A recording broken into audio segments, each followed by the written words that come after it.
adjudication. Time for mock adjudications. Introducing parties, I have over here Leslie to Mutual Trust Hunt, delivering to the stage for about the dozenth time today. Welcome again, Richard. And Sean Cooperation O'Carroll as my parties. Sean is representing the contractor, Leslie is representing the client in each of these cases. We have cut this down a little bit, so apologies that you have adjudications 1, 3 and 4. We'll just have to work around that. So number 1, Saturdays. The facts of this one. Rain Out UK are contracted by Carbuncle Corp to replace the roof on a shopping centre. This is an NEC 4 option A. There were 200 CEs and the project took 3 times as long as we expected it to, so this did not go well for anybody involved. 199 of those CEs were dealt with at the time, and properly and in accordance with the contract, with one rather large exception. There had been a suggestion by the contractor, and in that spirit of mutual trust and cooperation, that we should exclude delay and disruption from all 199 CEs and deal with it at the end. Number 200 for the delay and disruption comes in on completion day, was certified and is rapidly accepted, and quotations start. This doesn't go well either. The quotation is returned for revisions no less than 4 times, and ultimately the PO gets sick of this and makes an assessment based on a red pen of the latest quotation. So they're just using the stuff that's in front of them, they take what they've got and they run through it. That red pen, there's some positives in it, so some things go up, some things go down, but in the way of these things, the overall balance is downwards. Contractor refers to as the assessment adjudication saying the PM hasn't complied. And their argument is that the PM hasn't included any Saturdays. In the referral, the contractor provides hundreds of pages of timesheets, and they show Saturday work, but the PM didn't have them at the time that they undertook their assessment.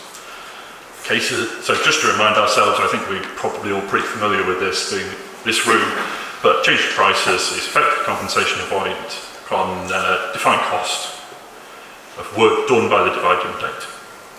And this is adjudication. The adjudication is on the basis that this wasn't complied with. Our contractor. Our position on this is quite simple. We work salaries regularly throughout the project and should be paid for seeing. There can be no question that delay and disruption forms part of defined cost, in clause 63.1, which we've just seen says so. All the costs that we have claimed were before the defined date. We have provided full documentary evidence that we worked on the salaries, including site records and timesheets. All these were available at all times on site had the PM wanted to review them, such as when trying to figure out the work done. We were allowed to work salaries, there was no restriction in the scope to prevent this. They show the records that we provided show that we worked every Saturday.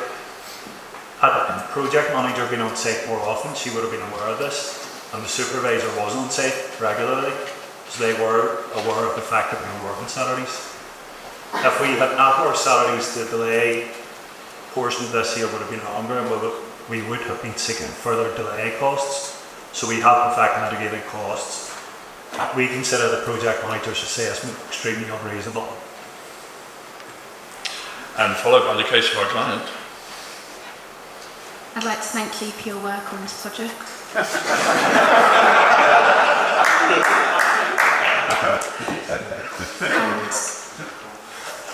I agree, you were due delay and disruption, and I paid it. The supervisor tells me that there was some progress over weekends, but it wasn't like a normal day. It was never notified, never mentioned Saturdays in your progress reports. Your quotation didn't include Saturdays, and your programme didn't include Saturdays. None of your 99 CEs had weekend work in them. So it's not surprising that we thought you were just catching up where there'd been a problem. Why on earth earth would I include Saturdays when you didn't?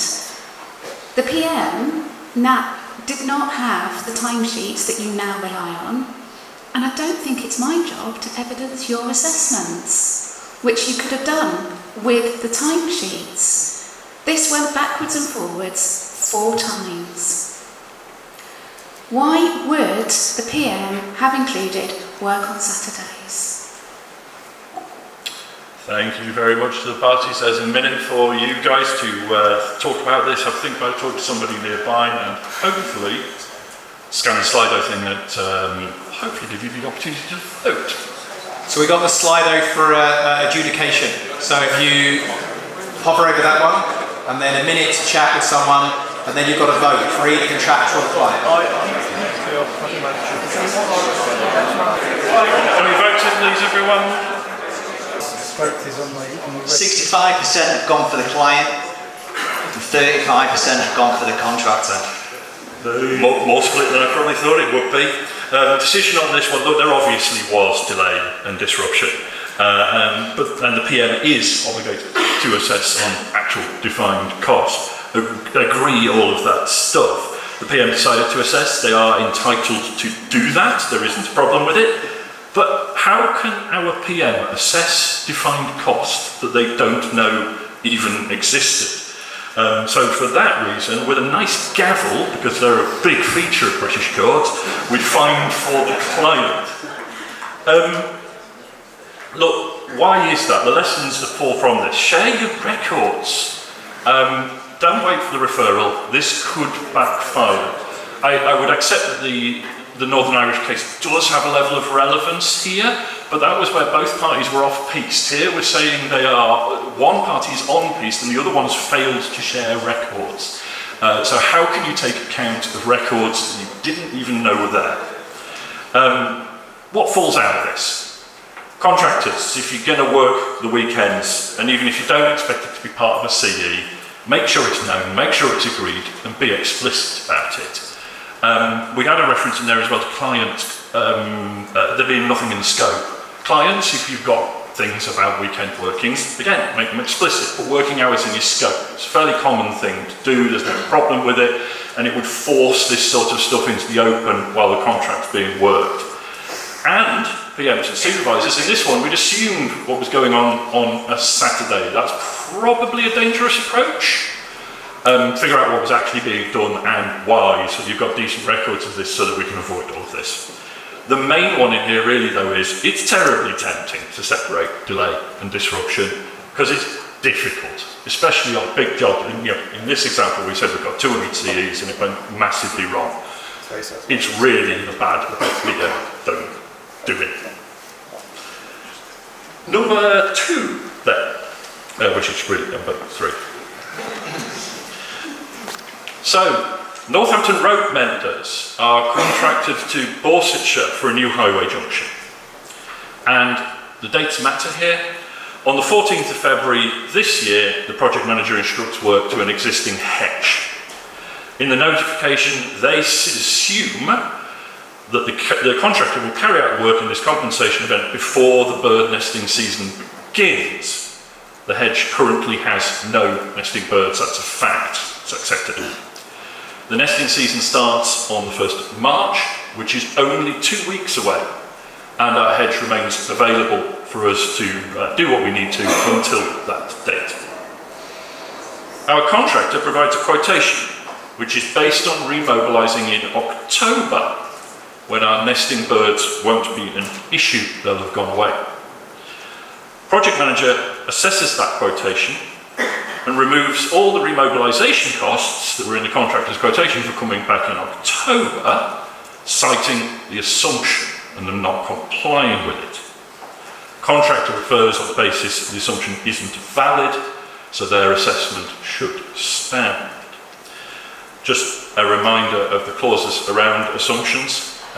If the effects of a compensation event are too uncertain to be forecast reasonably, PM states assumptions about the CE in the instruction to submit quotations.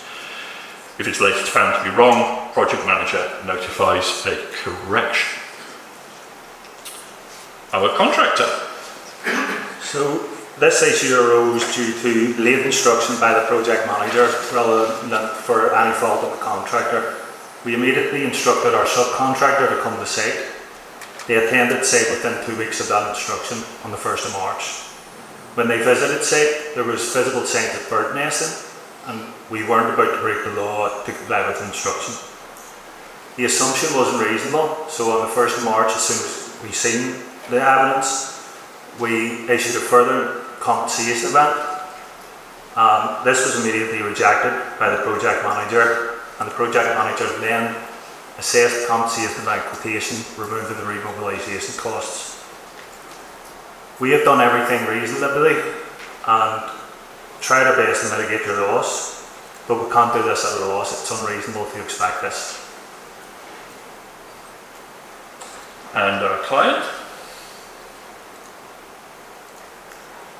Thank you. My project manager made an assumption. It's an unusual assumption, although perhaps not on this site.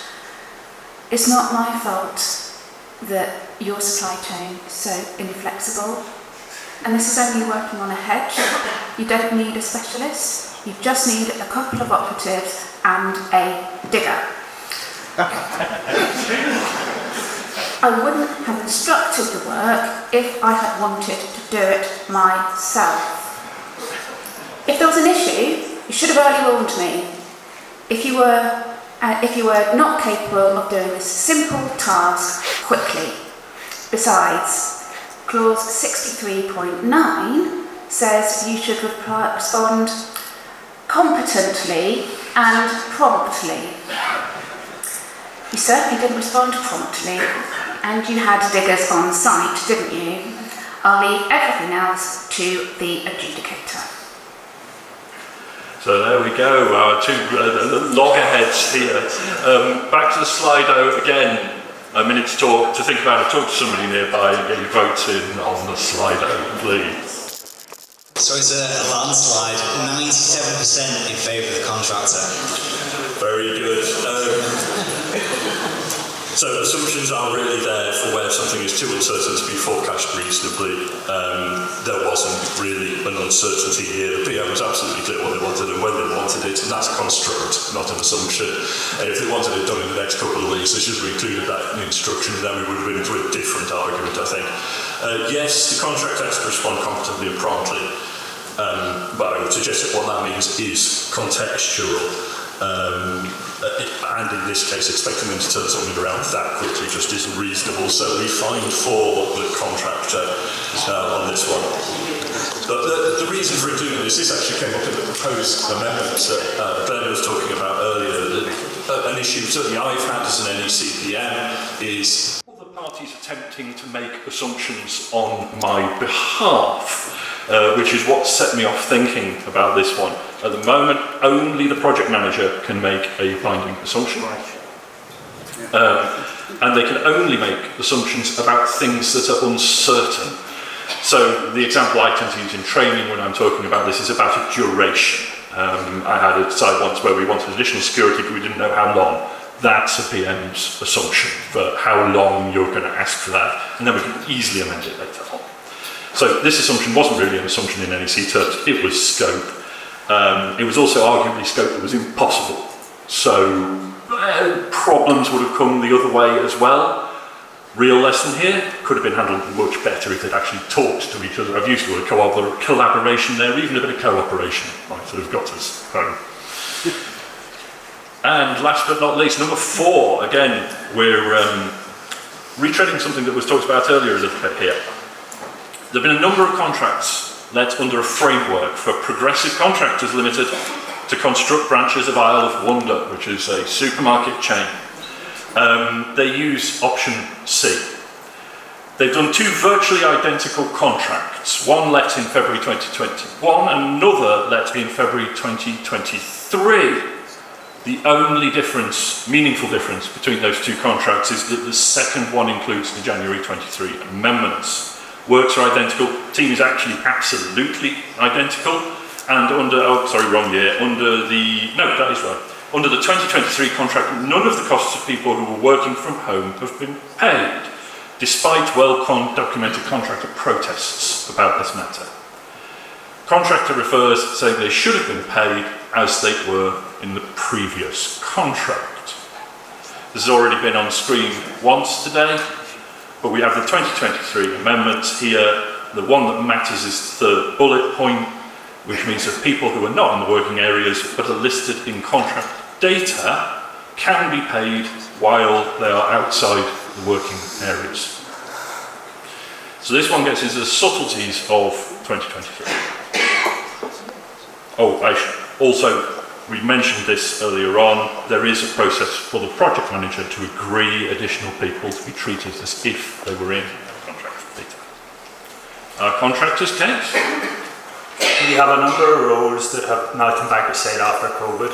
The project manager of previous contracts was happy to pay these people off-site. The same rules apply as it was 2023 contracts, so we haven't changed any person from the previous contracts. When we priced the tender for the 2023 contract, the contract data was left to be agreed for people working from home. When we started on site, we issued a list of people who were going to be working from home, but PM refused to respond to this or accept it. The PM has now taken 6 months worth of calls of our applications. We find this extremely unreasonable. And our client? Yes. So the way that we approach this, we recognise that we live in changing times, and that also sometimes means that the contract changes. We were using the latest version. We've moved from our old phone to our smart iPhone NEC 4, and then we incorporated the amendments, the January 23 amendments, as you know. They weren't secret, we didn't sneak them in, they were there. And in clause 10.1, which has been there by and large from the beginning, you do what it says in the contract. More specifically, we've got everybody back in our office. We think it's really important for collaboration, for people to be present, and I don't see why you should be any different. There are no people listed in Contract Data Part 2, so I don't have to pay for them, and I'm not going to agree to it. I'm just doing what the contract says. Thank you, both of you, and once again, a minute to think about this one, get your votes in on Slido. Who is correct? Should the contract be paid to the people, or should probably not in the CD end of the The result was? Yeah, it's quite a close one, so 56% in favour of the client. And I'm not surprised this one's a bit quite close. This is a tricky one. The project manager isn't wrong. Those people are not listed in the contract data, and this is NEC. It contains an entire agreement clause. That means they are simply not there. So while I agree with about half of the audience that it's not hard to be sympathetic with our contractor, they are not in the contract data. So we're fine for the client on this one. Lessons from this: using the amendments is probably a good idea. And this one ultimately boils down to that there is no list in Contract Data Part 2, therefore there is nobody who gets paid. The thing that struck me about this is it is surprising, I guess it's because it's in Schedule of Cost Components, that there is this if the PM agrees element in Schedule of Cost attached to payment and therefore Schedule of Cost Component. It's unlike anything else we've got. There's no escalation process in here. There's nothing to tell you what happens if you disagree. The PM has no grounds, no reasons to reject a contractor's submission, like they would for something else. So I'm intrigued by things that people have said earlier on today about this. This morning, Faye mentioned an accepted org chart. That might not be a bad idea of something to do on this one, because I'm not entirely convinced that this clause works as it stands at the moment. like it says there, there's no reasons for not agreeing and there's no escalation process short of going to dispute, which seems a lot for a few people in this contract. Thank you very much, everyone. That's the end of this one. Thank you so much.